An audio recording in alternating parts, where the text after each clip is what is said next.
there, Chris, Daniel, Natalie. Good to see everyone. Will you finish up soon now, Brian, as well? Or what's your... We are live. Great, brilliant. Thanks, Jimmy. That's super. And Brian, it's great to connect again, and thanks very much for jumping on. As I said to you, maybe during the week, Brian, and you and I know each other well at this point, and it's always a pleasure to talk to you. This is really just a little check-in, as Fiona said earlier. Finish off the week. We're grateful for life's simple pleasures at the moment, and with everything that's going on. So it's an absolute pleasure to chat to you in company, Brian.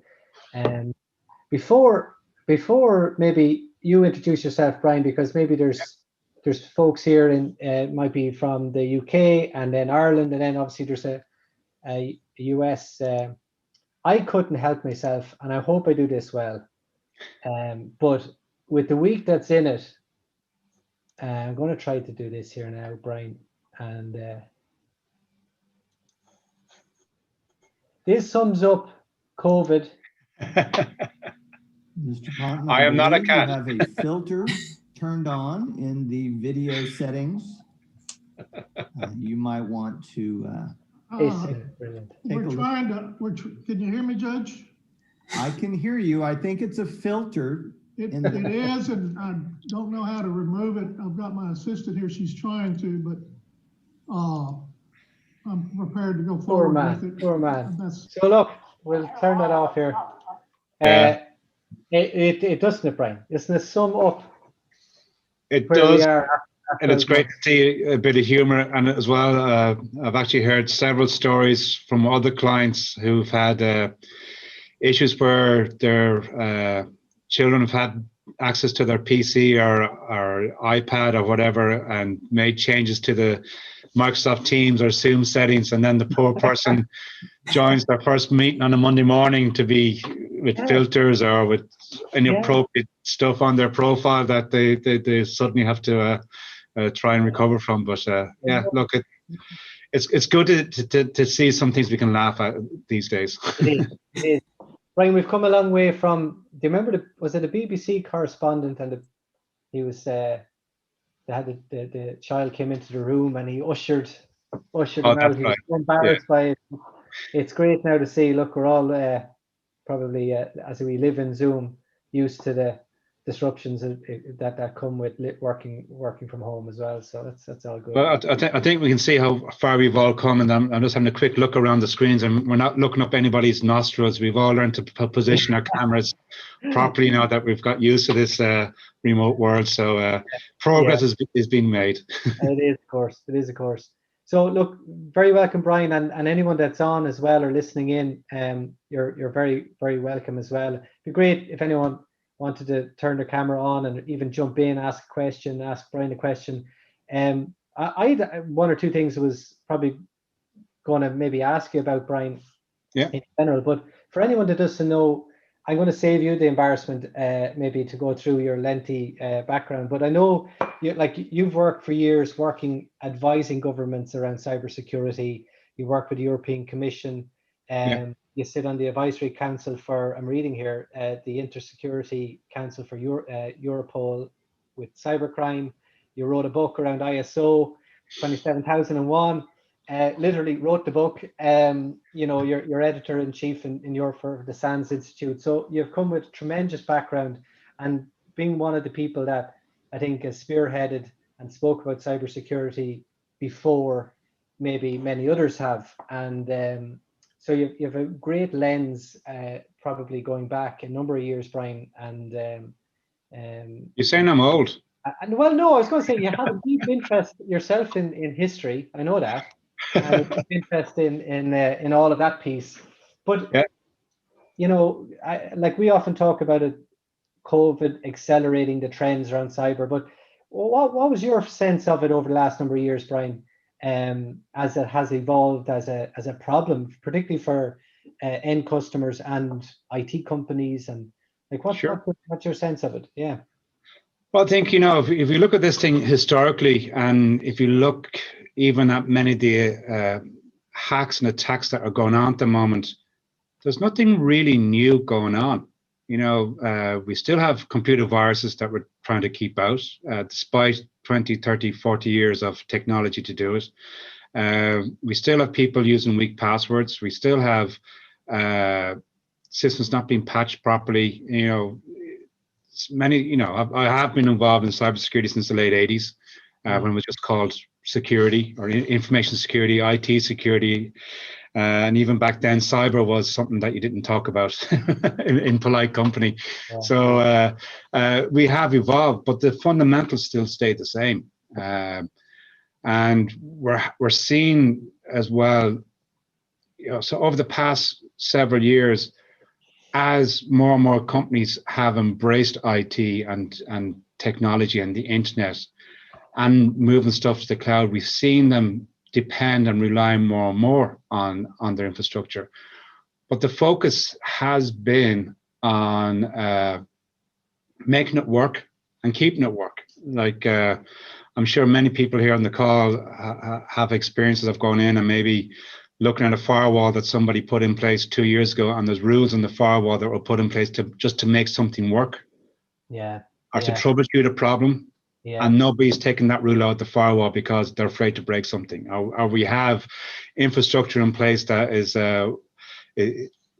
not robust enough. And I think so the focus has been getting it work, and security has always played catch up.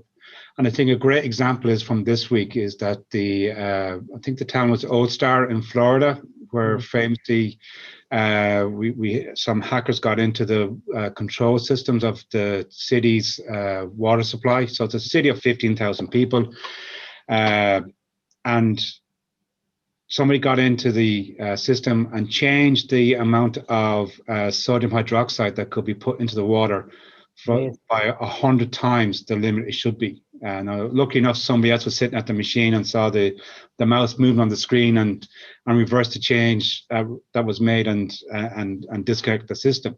Yeah. But subsequently, it turned out that machine was running TeamViewer with weak passwords on a Windows 7 PC. Now we can throw our hands up in the air and go, "Oh my God, why did you do that?" But that is typical of how many companies have said, "Look, let's get it working." And with COVID-19 coming in, many companies have rushed into the cloud, into remote solutions, just to get it working, to keep their business to survive, without looking at security and putting security back in. So like we've been involved in a lot of investigations where clients have moved into the cloud just to keep their business going, but haven't enabled multi-factor authentication or haven't got strong password policies, or their VPN solution hasn't been properly secured.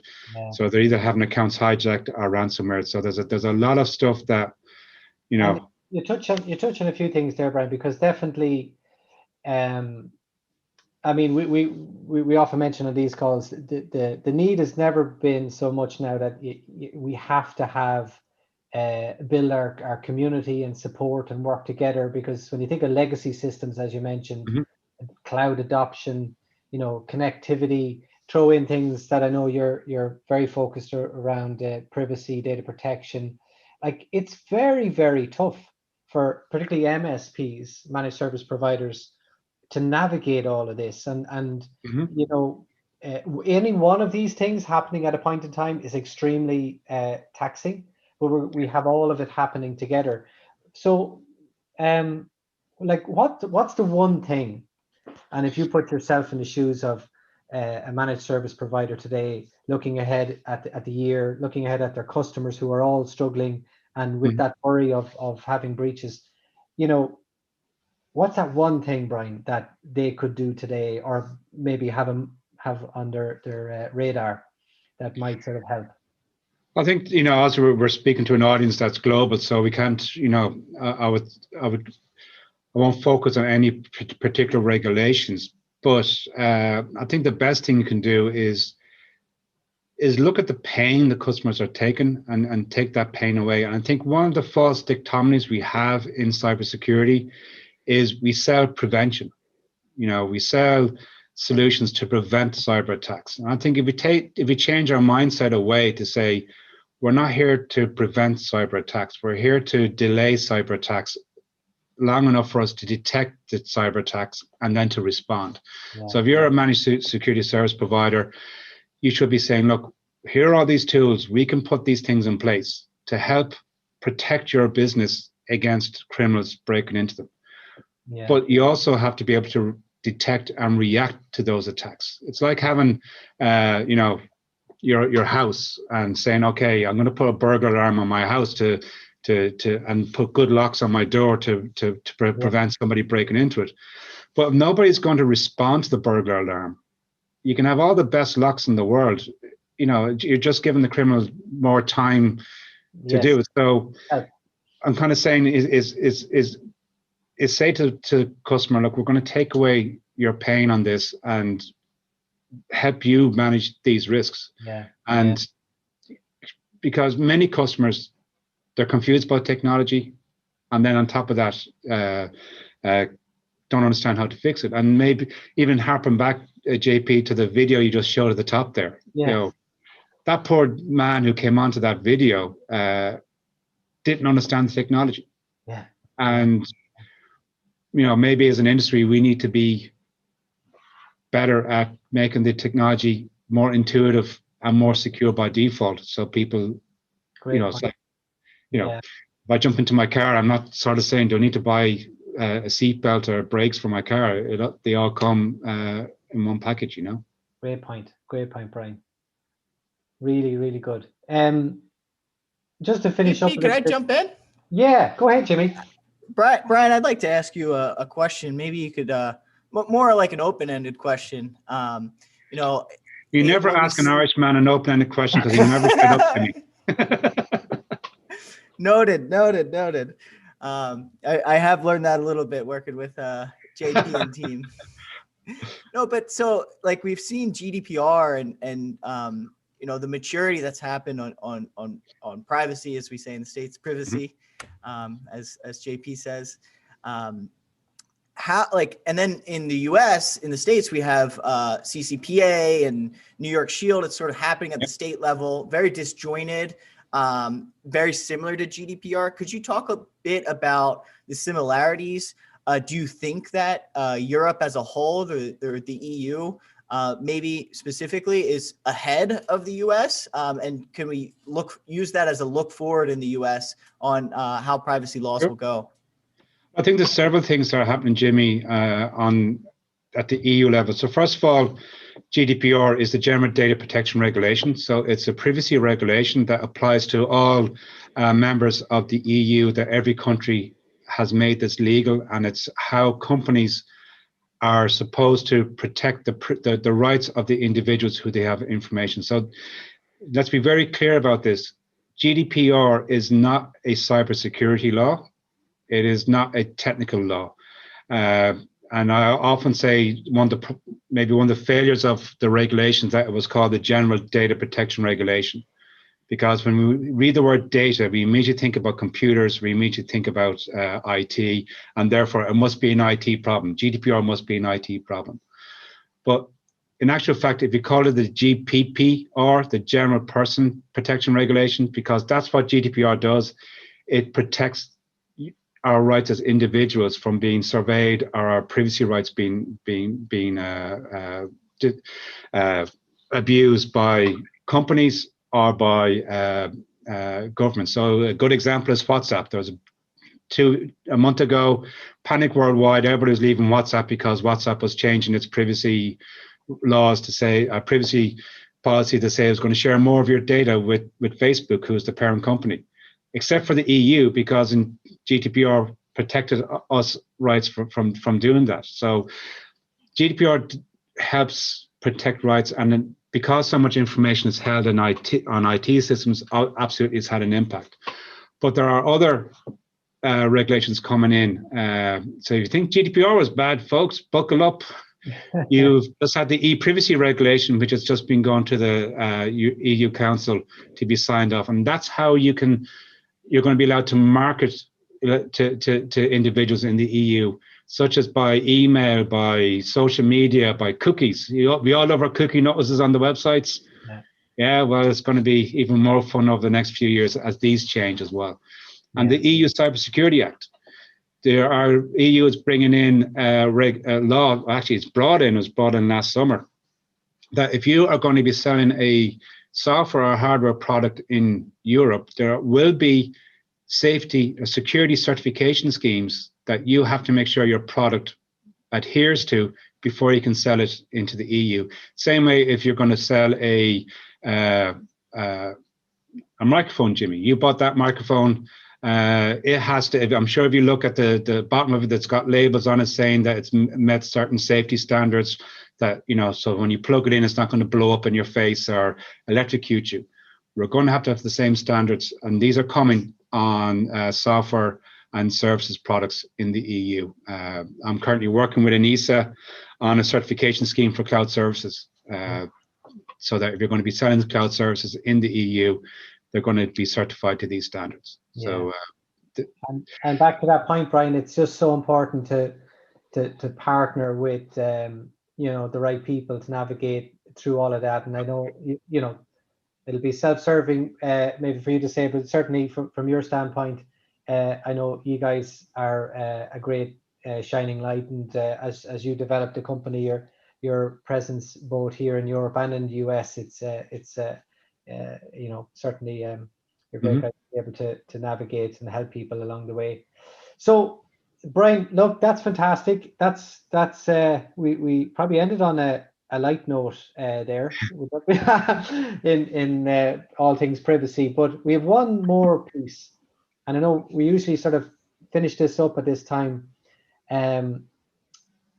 So last week there was an award given out for best revenue booster, and apparently Scout and Webroot were joint or tied first. And this is, you're talking about history, this is serious business. Like, how are they going to differentiate between the two companies, and who's going to, how do they possibly break this award up? So it was a decision made during the week. All the heads were put together, top talent in Webroot and top talent in Scout, and they came up with this marvelous idea that today there will be a game of rock, paper, scissors on where it's going. So I know Fiona's on the line from Webroot. Now, Fiona doesn't know that I know that she has been training all week long. And there's been psychologists brought in. So it's been incredible. Webroot have put all their power behind it. I don't know how we're going to sort of meet up to it. So Fiona's representing Webroot, and you'll say hello in a moment, Fiona. And Jimmy Hassel has been nominated. Again, Jimmy's been training all week. And then Mr. Brian Honan will be adjudicating. So we have no idea how this is going to work out, by the way. But I accept Bitcoin, by the way, folks. What about Dogecoin? Can we send you that too? Oh, yeah. So Jimmy, over to you. I want you to set it up there a little bit and then introduce Fiona. Yeah. Let me just tell you, like, somewhere along the line, Scout made a mistake of giving me access to the social media accounts on my cell phone. So at the end of the day on Friday, I can just be like, send out a tweet, and then all of a sudden, a week later, we've got this big rock, paper, scissors showdown. Things got out of control fast. But I want to be clear here. It's and recognize that Webroot is amazing company. We look up to them in many different ways, and it is clear and very telling that both of us were voted best revenue boosters by MSPs because of the way that cybersecurity has taken off, and all the things that you were talking about, Brian, all the tough problems that everyone's figuring out. So just very happy for Fiona for getting on, and we'll seem to settle this. I think that they already sent us both trophies. So perhaps we could get bragging rights, T-shirts, something like that sent. I mean, I would be happy to have a T-shirt made and sent over to you guys, or something custom. Should you take this title from us, and I would also be happy to make something for myself if we win. Okay. Sounds good. Well, Fiona, Yeah. are we all set? All set. Yeah. So what are we doing? Countdown, or what's the best of 3? I mean, you've been practicing. You know, like I tell you, this is our time, so it is your decision how you would like to. Have we checked our ping speeds here? We're not, going off low latency or high latency or something. I don't want to. The adjudicator will sort all of that out. Don't worry about it there, Jimmy. I need to see your hands, of course. Oh, So, hands up, Fiona. Yeah.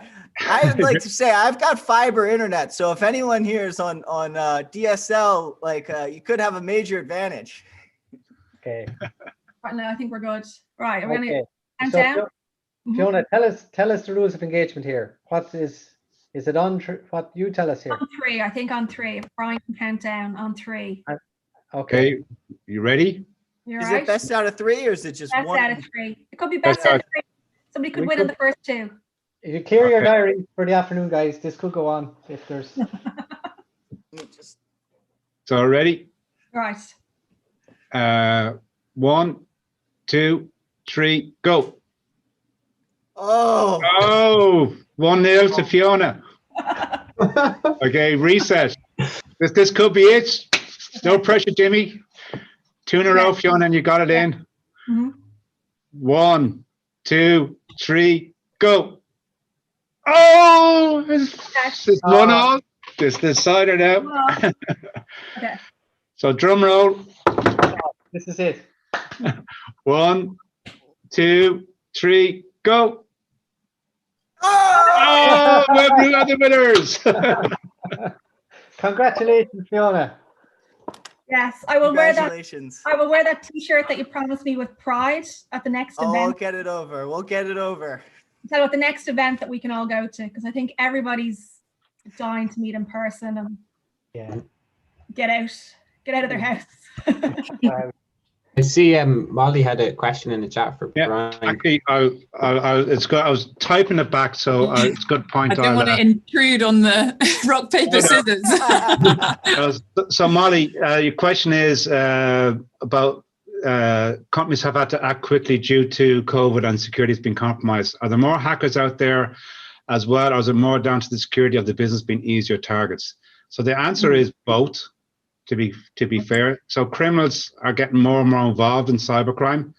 A, because it's easy, and B, it's low risk to them. So if I'm a criminal and I want to hack somebody in the US, I'm going to do it through various different proxy servers throughout the world to hide my attack, and it makes it more difficult for the police to deal with it. So there's high gains and low risk for cyber criminal gangs in this. But also the problem has been many companies rushed into cloud solutions and remote access solutions during COVID and simply put things in place just to get them to work. They didn't secure them properly. An example might be people running into Office 365 or Google Business or whatever to have their email in the cloud instead of being on premises, but they may not have turned on multi-factor authentication. So criminals will then use phishing attacks, or people are reusing passwords across different websites, and one of those sites is breached. They will then try and break in to the email accounts there. And we've seen quite a lot of that. So it's companies not doing that. It's companies having their remote access systems not being patched or not being properly secured, again, because they just want to keep things working. So we've seen Citrix gateways being hacked. We've seen VPN gateways being hacked. We're seeing remote desktop protocol, RDP, being abused because, again, not being secured properly. So it's a combination, Molly, of companies rushing out to get things working and not closing the door properly behind them in order to do it. But criminals are also latching on to this. They are realizing that businesses are now working remotely. So they are targeting staff pretending to be from HR, you know, with a COVID update, you know, for phishing attacks. Or those of us last year maybe who'd holidays booked or flights booked, or deliveries and fake delivery notices or refunds or etc. And we're now seeing fake COVID appointments or booking emails just so the criminals can fish people's details coming back out again. And look, these attacks aren't sophisticated, and you know, I see somebody commenting about the dark web. Majority of the attacks don't happen from the dark web; they happen from the internet. You know, those of us investigating cybercrime and looking into cybercrime. Do you know what we call the dark web? Go on. The internet. It's just another part of the internet, you know, and it's just making it slightly more difficult for police to track criminals down, but police forces are getting better at this. But look, I could talk for hours on all this. I'm sorry, but that's really interesting. Thank you. Thanks, Molly. That's great. That's great. And thanks, Alex. I know you're on there with some questions. Chris, I know you're on as well. Thank you. Chris Tate, I think, is there. So yeah, no, Brian, look, it's been amazing. We usually take about 10 minutes. This has gone on and it's been an absolute pleasure. We could certainly sort of keep going, but we're going to wrap it up. Sure. I hope everyone has a wonderful weekend. Stay safe, and Brian, thanks again. Thanks for having me. Your pleasure, and best wishes. We'll chat soon. Sure, and congrats, Fiona. Well done, champion. See you, loser, James. Yeah, that's right. Yep. See you, folks. Thanks for having me. Cheers. Bye-bye. Thanks. Thanks, James. Bye.